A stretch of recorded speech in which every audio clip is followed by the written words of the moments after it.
everyone, and welcome back to my subscribers. If you're not already a subscriber, I'll put a link down here in the bottom for you. I recently borrowed a FLIR Scout PS32 from tacticalgunreview.com. I'll put a link to their stuff here in the video description below. If you haven't been to their website, check them out. They got a lot of detailed information there. But basically the FLIR Scout sees thermal images as opposed to the normal night vision that most everyone's used to seeing. It's a real small, compact unit, as you can see. I mean, it fits in the palm of your hand, basically. And the level of detail that you can see, they claim with this model you can see out to 500 yards. You might be able to see 500 yards, and you might be able to see a heat signature of some kind of animal, but you're not going to be able to discern what it is at that range. This has a 1x magnification, so basically it's not like looking normally out with no magnification whatsoever. Basically, it does have a 2x magnification. You can press this button here, and it will magnify or zoom in on the little display inside, 2x. But that's about it. I find when using this at night, at dusk, well, let's back up a little bit. When using it in early evening, right after it's gotten dark, the rocks tend to hold a lot of heat, and a lot of the other items out in the field, out in the pastures, tend to hold a lot of heat.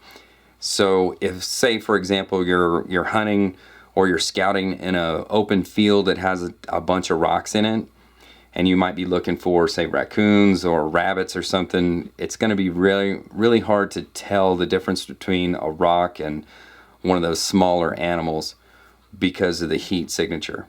Now, early in the morning, if you look in the same area with the device, the heat signature on those rocks is pretty much gone. So as the sun sets and everything cools off, it's a lot easier to tell the difference between an animal and an inanimate object. To help you discern the differences between animals and whatnot, it has a few different settings. It has hot white, where the hot or the thermal image shows up as white and everything else is black or gray. And then there's hot black, or black hot rather, where the hot image, like the animal, is actually black and everything else is white. And then they have something called Instalert. And the Instalert changes the hot white, I guess, more to a red. And so the hot item actually shows up as a red, and when compared to different shades of gray or white. And there's 4 different levels of Instalert.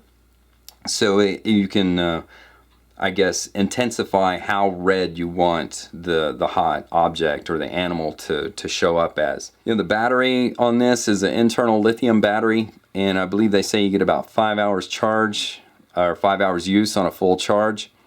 The charging indicator back here is orange when it's charging, and then after it's done charging, it'll be green. It does have an auto shut off, so if you leave it on, it'll shut itself off after about 5 minutes as long as no buttons are pressed. So if you're actually looking through it and it goes to do its shutdown sequence, it'll say shutting down in 30 seconds or something across the screen. So while it's doing its little 30-second countdown, you can press any of these buttons once and it will stifle the countdown and start the 5-minute shutdown procedure again. Of course, whatever button you press doesn't activate anything. It only stops the automatic shutdown feature. The operation of this is really simple and straightforward. Just turn power on right here. It has a little flashlight up on the front, so if you're digging around in your gear bag or something, you just press this button right here. This button also doubles as the LCD brightness control. So when you're looking through the eyepiece at whatever it is you're looking through and you want to brighten the LCD, you can press this, and each time it clicks, I believe it has about 5 different settings on brightness, so it'll brighten that up. There's a USB port right here. It comes with a USB charger that plugs into the wall, and it just uses the little mini USB, typical, camera USB cables that most everybody has. So you can plug this into either the charger, or you can plug it into your PC and charge it over your USB port, which is pretty cool. And then we have the button that switches between hot, white, black, and the Insta button. That's this one right here. So this will toggle between the different settings. To power it on, you just simply press this, hold for a second. It'll power on. These buttons here are lighted in the back. It takes about 2 to 3 seconds, I believe, to light up. And then when you look through the eyepiece, it's best to get the best vision through it is to actually press it up against your eye like this. Plus it blocks out any kind of ambient light from the side. There's a diopter right here to help you focus. So if you wear glasses or don't wear glasses, or you're sharing it with somebody, you can adjust this to focus to your particular eye. The objective lens comes with a little cover here and a little lanyard on the bottom. It does have a tripod adapter right here, and I believe from what I can tell here, it looks like you can probably buy an accessory to plug it in and to maybe a cradle or something. The downside to this is it does not record, and if you saw my Pulsar night vision scope, or electronic night vision scope, I had the same issue with that. It's a fairly expensive scope. It was like $1,300, yet you could not record to it.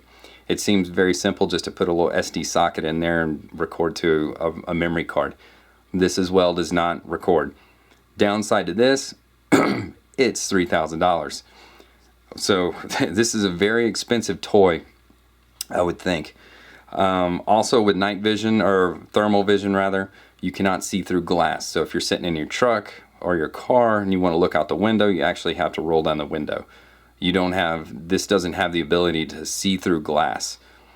Another downside to it is that with most night vision, and this is my opinion as well as a lot of these other opinions I'm throwing at you, but when it comes to night vision, if it's just you hunting, then the night vision works perfectly.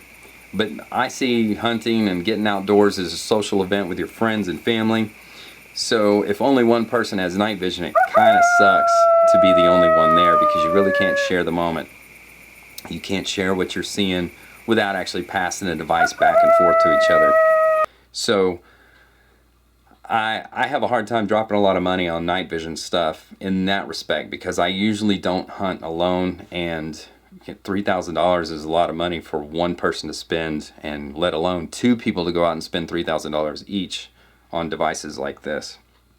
So it's not going to stay in my possession, and I don't have a plan to buy one like this anytime soon. The cost is just too high. It is cool, and it does work pretty well. You can turn on a flashlight while you have this on and you can't see the light. They say you can look through light fog and what other kind of stuff. I mean, it's really cool in that you can see stuff in any kind of darkness levels and pretty much any kind of weather from what I can tell. But like I said, the cost is just too much. But it does work. So if you've looked at these or seen them and were curious about them, it does work pretty well. Well, anyways, thanks for watching, and please subscribe for more hunting videos. Thanks.